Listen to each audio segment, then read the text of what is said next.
Ayo, what's up? Welcome back dito sa ating channel dito sa Box TV. Alright, so tayo nagbabalik muli mga babayan at ito, grabe, pag-usapan natin mga babayan, ito po nga isang kongresista. Mga babayan, ibinunyag na po ang itinatagong sikreto netong si Leviste.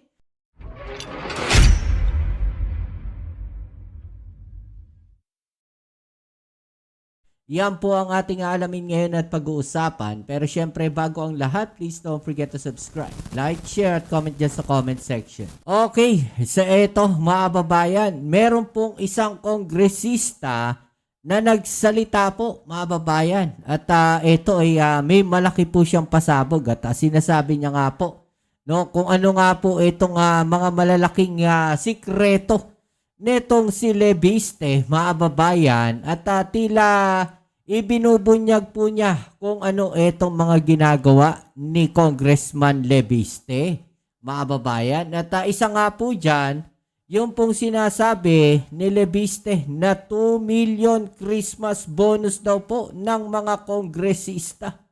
Gaano po ba katotoo ito pong pinapasabog na to ni Leviste, mga babayan? Okay, at ito po no, in party list Representative Terry Ridon, no, sinasabi po o pinabulaanan po ang mga paratang na sinasabi ni Leviste, mga babayan, na mayroon daw po silang 2 million Christmas bonus. Grabe. Sana all. No, mapapasana all ka na lang eh. Sarap na no, 2 million Christmas bonus, mga babayan. Ang tanong ay gaano po ba katotoo yung sinasabi na yan, no, ni Leviste? Kayo po ba ay naniniwala sa mga sinasabi ni Leviste na yan, mga babayan, na mayroon daw pong 2 million Christmas bonus ang mga kongresista po?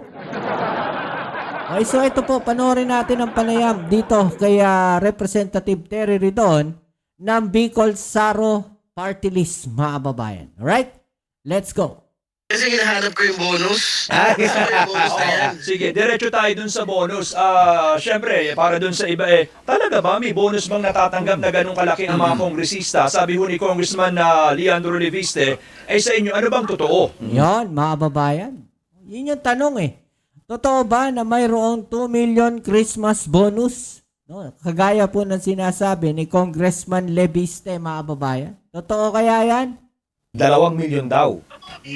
Pero una sa lahat, siguro kailangan mo natin banggitin, no? Talagang meron mo talaga pattern ng mga kasinungalingan, falsities, inaccuracies eh.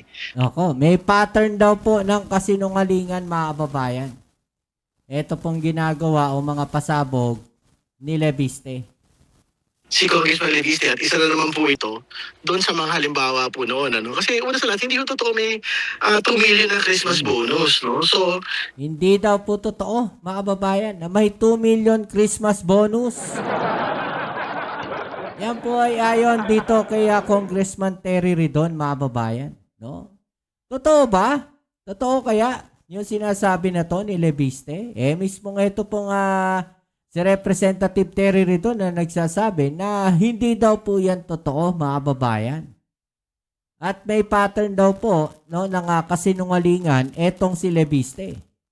ibig sabihin, may mga binigay pong mga kapirahan para sa mga opisina ng mga kongresista.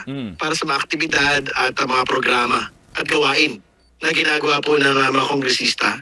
So, ibig sabihin, hindi po yan para pirahin o para gamitin sa kapritsyo. Dahil ang bonus ay yung pong 13th month saka 14th month pay lang na binibigay sa lahat ng mga kawani ng gobyerno. So ito pong 2 million na sinasabi niya Christmas bonus. Una, hindi po ito Christmas bonus. Pangalawa, hindi po ito ngayon lang nangyari. In fact, So, hindi lang daw po ngayon yan nangyari, mga babayan.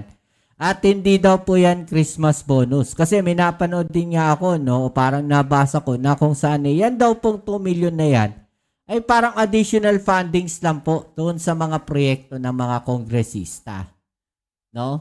So, parang pinapalabas lang dito ni Congressman Leviste na yan po ay Christmas bonus. At sabi nga po ni Representative Terry Ridon, mga babayan, no, yan po ay additional lang. Pag hindi po yan para gamitin sa mga kapritsyo. No? Hindi para gamitin sa kung saan lang. Imagine ninyo, 2 million. Ang liit namang Christmas bonus niya. Diba? 2 million lang, kongresista. Siguro naman maniniwala tayo na yan ay lagay ko mga 20 million. No, kaya lang 2 million eh. Parang pang ano lang yan. Parang pang tinga-tinga na lang siguro. Maliit. Mula nung nagsimula ako sa Kongreso noong 2013, meron na po mga ganyang mga cheque kapirahan na ibinibigay para sa mga programa, aktibidad at gawain po ng mga opisina ng mga kongresista. Oh, So, eto, 2013 pa lang daw po ay meron ng mga ganyan, mga kababayan. No, matagal na pala yan.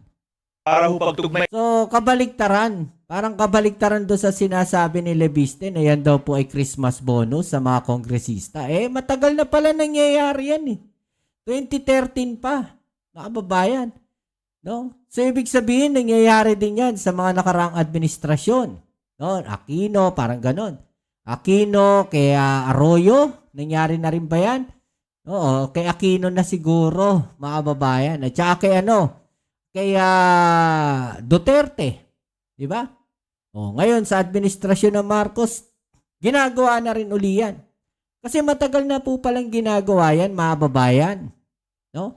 At parang pinapalabas lang dito ni Leviste na yan po ay Christmas bonus. Parang ganun lang, no? Tuloy natin. May lang natin, baka meron lang, kumbaga, issue dun sa definition of terms. Yung kaperahan bang binabanggit mo na yun, aabot ba ng 2 million yun? Dati, I think mas maliit, no? Noong 2013. Pero again, ito po ay mga hindi para sa sahod o salapi ng kongresista mismo, kundi para sa mga opisina. So, ibig sabihin, dagdag po yan sa mga panggasto sa mga aktibidad at mga programa po ng mga kongresista at opisina. Apo, so anong tamang term doon kung kapag distribute sa inyo yung ganong halaga tuwing bandang year-end, kung hindi siya bonus? Expenses. Mga kasama yan doon sa listahan po ng mga iba't ibang mga extraordinary miscellaneous expenses na ibinibigay sa mga opisina.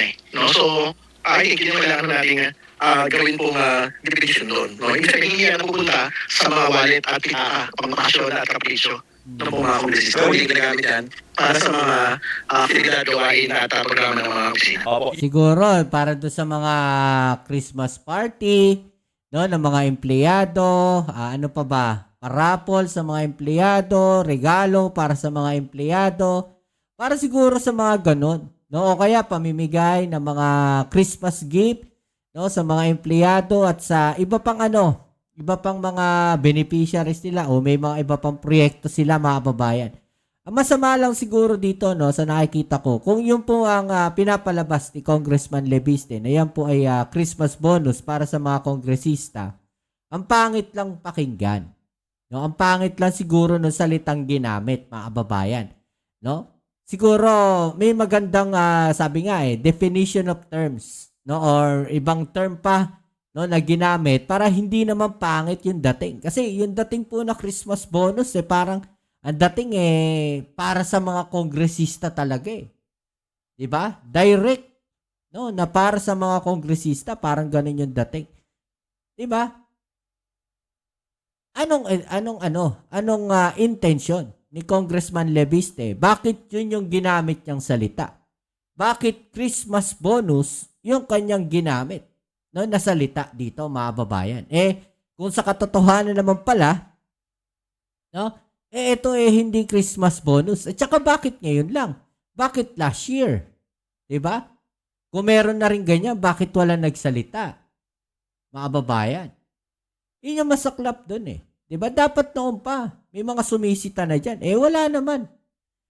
No? So, ibig sabihin, natural na nangyayari yan. Na binibigyan sila ng pondo ng gobyerno. Mas maliit nga daw noon, sabi ni Leviste. Yun yung kaperahan na binabanggit mong na yun, Kong Terry, ay aabutin nga ba ng 2 milyon? Ay, ito po huli. Umabot po ng 2 milyon. Yung pong inilabas po ng huling araw po ng mga kongreso. At saan mo nanggagaling yung ganong klase ng pondo na ibibigay sa opisina ng mga kongresista sa mga buwan ng Disyembre? Kasama mo yan sa House Budget, no? So, sabihin, kasama mo yan doon sa mga miscellaneous operating maintenance expenses po ng Kongreso. No? So, ibig sabihin, bawat opisina, bawat kongresista, bawat departamento, I think yan po yung sum total. Ito po mga gastusin po. At sino pong nag-decide kung magkano po ang in-distribute the budget sa ganun kung at equally ba talagang amount na nakakalaga o standard ba yun? I think regular po yan eh. Regular po yan, even across administrations, across leaderships, across regimes. I think yan po yung typically binibigay po at the end of mga sessions pagka nagkakabili. Kasi siyempre, may panahon, no, na I think mga isang buwan. Baka hindi lang alam ni Congressman Leviste na dati pa pala may ganyan. Mga babayan, hindi lang niya siguro alam. Kayo naman, masyado naman kayo. No? Kailan ba naging kongresista tong si Leviste? No, pa-comment nga po dyan sa ibaba. Kasi baka hindi niya lang po alam na meron palang ganyang sistema. Mga babayan. Okay, so tuloy natin. Tatlong buwan in between sessions. So, yan po yung mga binibigay pang gastos po sa mga opisina. Doon sa panahon na hindi nakakapunta sa Kongreso, yung po mga kinatawan. So, I think, kasi ang original na binabanggit ng Congressman Leviste, ito po mga pera na ito ay una ginagamit para sa pag-aproba ng po mga budget. No? Budget basically yung national budget po natin. Hindi yung totoo. Kung katulad ng binigay Congressman Swansing, hindi yung binibili po ito ng mga kongresista.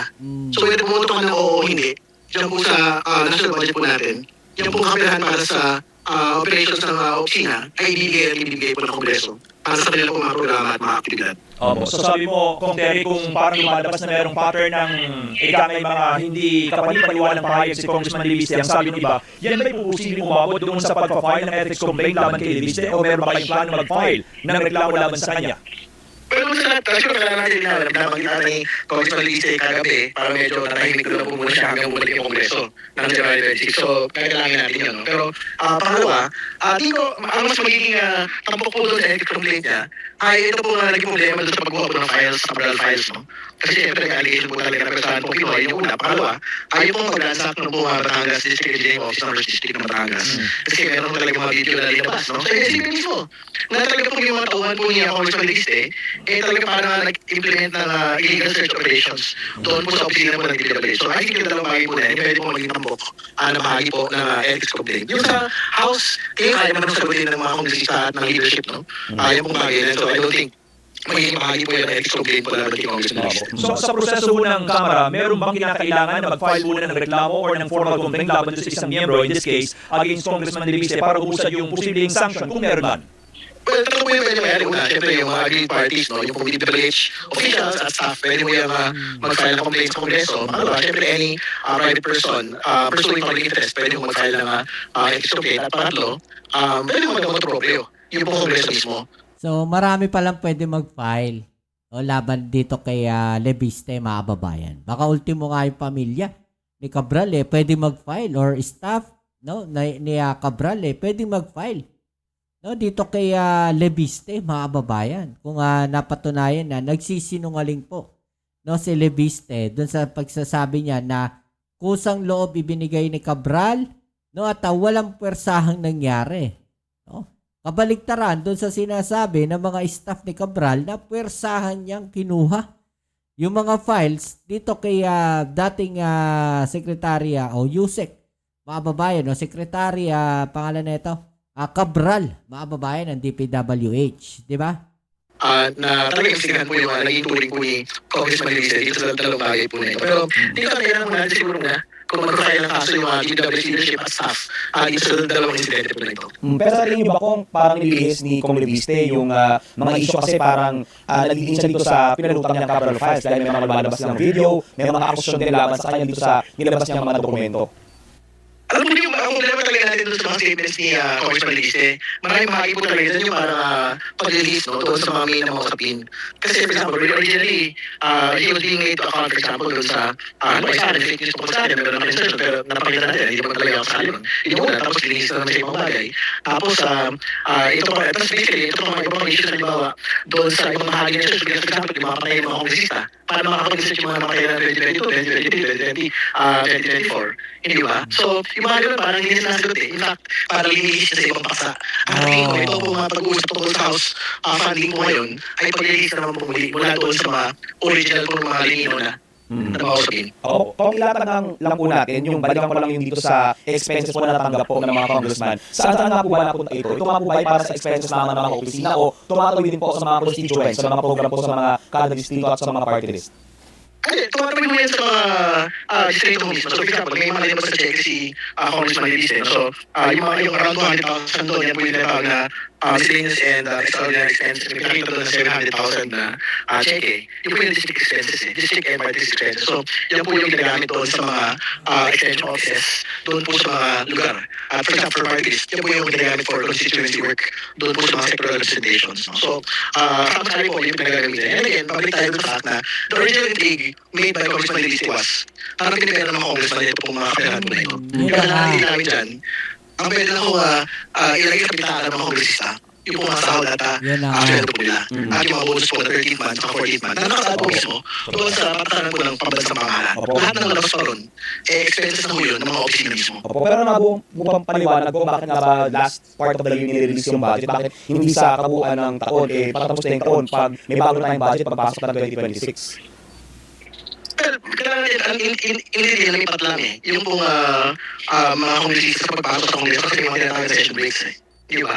So, kumbaga, I think yun yung bahagi na yun, yung paggamit po dun sa mga panahon na wala kayo sa kongreso sa panahon. Kasi, for example, around October, meron ding lump sum na binibigay. No? So, meron din mapat lang between sessions. No? So, I think yan po yung nag-practice across different administrations, across different speakerships. So, it's again, mula 2013, yan mo yung nagtatanong namin proseso. And very important, tanongin natin yung Commission on Audit. Ano ba yung nangyari dyan? Meron bang naging adverse timing? Yung pong Commission on Audit sa ganyan pong practice. At kung meron, edi saka tayo mag-adjust ng mga particular patakaran dyan sa bagay po yan. So, ang sinasabi niyo, Kong Terry, since 2013, nang simulan yung ganyang klase ng sistema, walang naging question ang COA sa paraan ng pagbibigay at sa timing ng pagbibigay ng kapirahan na yan. I think so. Kasi alam mo niyo, kung meron dapat dapat may mga adjustments na po na ginawa, no? In fact, sa ibang mga kapirahan din naman po na binibigay, may mga requirements po talaga din na, pagka may mga biyahe, kailangan talagang mag-account Doon po sa ginamit sa pagbabiyahe, halimbawa ng mga kongresista na binigay po ng kongreso. So, kung hindi yung totoo na, talagang bahala dyan. Wala na yung pakialam kung ano gagawin mo sa kapirahan yan. Opo. Last na lang, Kong Terry, no? Pagbabalik ng session po ninyo by January 26, ano mga unang nakalatag po ninyo na magiging trabaho? Kasama po ba dyan yung posibleng pag-iimbestiga doon mismo sa questionable Cabral files? Well, pag-aaralan naman natin, pwedeng maging bahagi yan. And more particularly, pagka tumakbo talaga ethics complaint laban kay Congressman Leviste, sabi naman niya, parang he welcomes that ethics complaint. Pwedeng doon, unang may isa lang, yung pag-uusap tungkol sa authenticity ng Cabral files. Siyempre, this is on top of yung po siyempre yung ating pong committee, yung Public Accounts Committee, saka yung Infrastructure Committee, pwede mong pag-usapan din po yung pong bagay na yan pagka balik po ng Kongreso. Alright, sa mga kababayan. So ano po sa palagay ninyo, no? Maniniwala po ba kayo dito sa sinasabi ni Leviste? Okay, si Representative Terry Ridon. Kasi ayon nga po kay Terry Ridon, no? Parang lumalabas na parang mali yung pagkakasabi, no? Netong si Leviste na parang lumalabas nakakasira, no, sa kredibilidad, no, ng mga kongresista. No, at sinasabi na parang lagay, no, parang ganun, lumalabas etong 2 million Christmas bonus na to para sa pag-aproba, no, ng budget, mga babayan. Alam naman natin, mainit na mainit din yung usapin ng budget pagka mga ganitong panahon. 'Di ba? So parang lumalabas dito na hindi alam ni Congressman Leviste na matagal na pa lang may mga ganitong sistema o ginagawa sa Kongreso, mga babayan. No? O ano pong masasabi ninyo dyan, mga babayan? I-comment sa ibaba yung mga opinion na atin yung pag-usapan. Alright? So yan muli, kita tayo sa ating next video upload. Ito po muli ang inyong Kuya Mobs with Mobs TV. Peace and Mel.